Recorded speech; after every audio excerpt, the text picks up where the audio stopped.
making food and offering me food. You sound like a deity if he's offering, he's cooking and offering you food.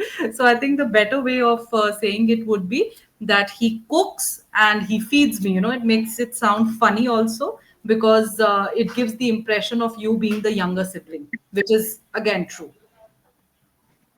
No, I'm the elder one and he's the younger one.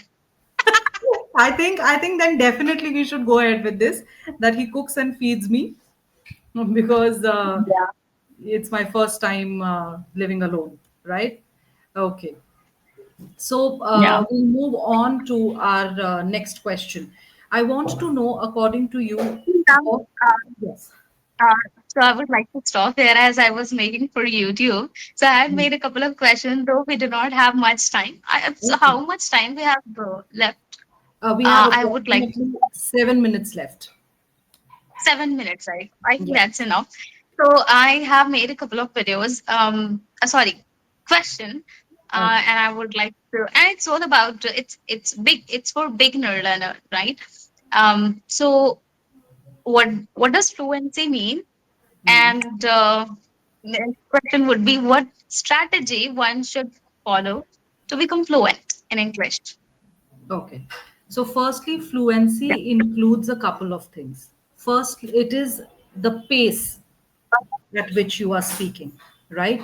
Second is while trying to keep up with the pace, how many times are you taking pauses and gaps? Are you trying to fill those gaps with some sounds and unnecessary words?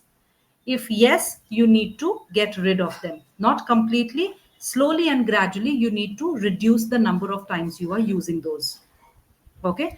For example, the pace at which I am talking right now is my comfortable pace. This is called the moderate balanced pace.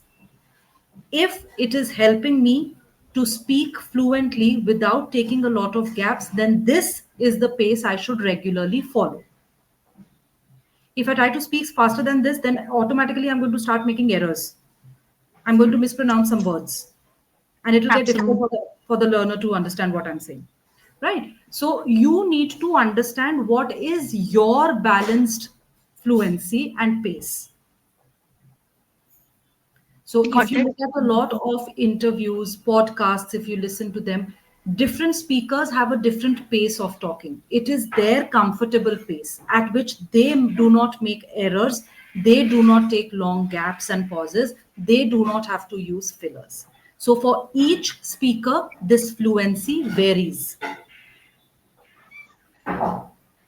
Okay, got it. I think it varies from people to people, It right? does. It does.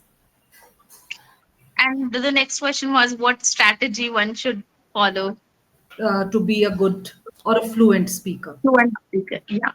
To begin with, they have to have a good control over their nerves.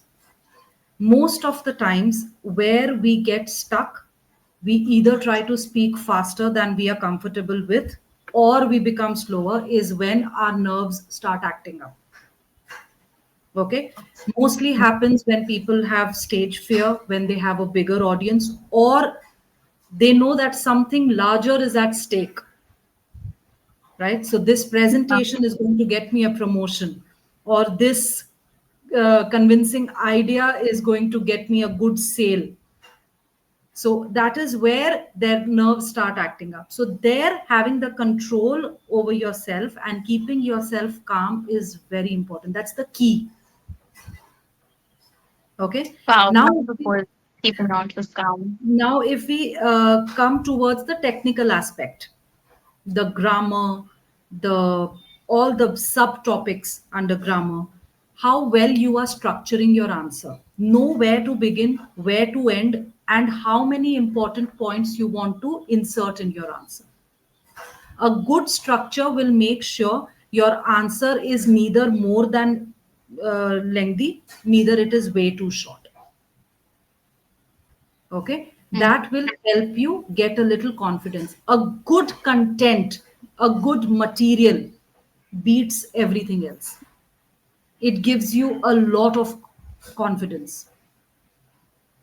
Okay, so Absolutely. if I have to sum up the answer, it is work on your nerves, keep yourself calm, Make a good Absolutely. content with a good structure and material.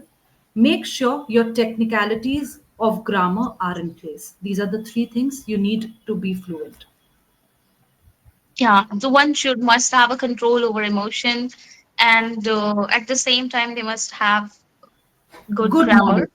Good knowledge, good grammar. Yes. technical part as well. They Yeah. must be good at. And last one is, what was that? Well structured. It was, I think, articulation part, right? Yes. Yes. All right. Thank you, ma'am, for answering me this. And you answered me in a beautiful ways. I think it's absolutely true. When you do not have a control, as the moment I joined the session, I was like, I was like, though when I shoot my videos or when I take my sessions with my learners, I feel really confident as I'm not judging myself. But when I have Mm. conversation with tutors. So Mm. you're like you judge yourself in the moment you do not have a control over your emotions. uh, Mm. You're like you just You start speak here. babbling. You're sorry. You start babbling. You Exactly. start speaking a little uncontrollably. And you will see, Sophie, that it happens when you know that the person in front of you is a better speaker or a better orator or a better narrator, anything. When you know the person in front of you is better, you tend to get a little nervous.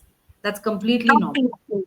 Yeah, and we get really conscious while having conversation. Yeah. Yes, Well, yes. now next question. I think it's about to end, so I'll ask the last. What a sign that someone can find that I'm improving my fluency. Okay. So there are a couple of ways. Firstly, do a recording exercise. Okay. So this is only in term. I hope I understood your question correctly. You want to see how to measure the changes or the development. Correct? Absolutely. Okay. So keep yourself recorded. You need a base to keep comparing yourself with. So it's very important to have, for example, weight loss or inch loss. We have a weighing scale, we have an inch tape, and then we go on with the readings. Similarly, it's important to have a base recording. This is how I was when I started. Okay. When I say practice, there are two types of practice. One is regular reading practice. You read something and record your audio. Okay. And the second is that you listen to something, you watch something, and just try to give your opinion. So that opinion can be 2 minute long, it can be 5 minute long. Okay. But it is just your opinion, and you are not doing it after a preparation. You're doing it spontaneously. You have watched something, you are giving your opinion about it. So that works in multiple ways. It's about your translation, how quickly your thoughts are being translated. Secondly, how quickly you are able to structure your answer. And then whether your opinion is relatable or not. Right? So that you can keep comparing with the future videos that you keep making. Okay, got it, mom. So first they have to record so that they can measure the way they do with other things when it comes to weight losing or gaining, right?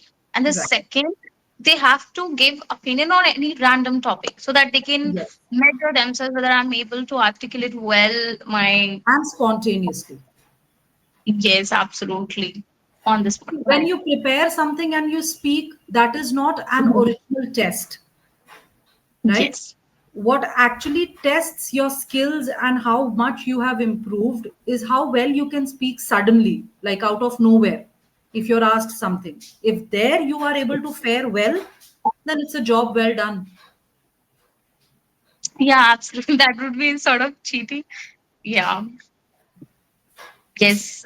So now I do not have like more question, and I think time is also ended. If I'm not Yes, yes. wrong. The time is up. Thank you so much, ma'am, for answering me so beautifully and that too meticulously. Like you incorporated a lot of new things, and I think Thank you. definitely this will help learners.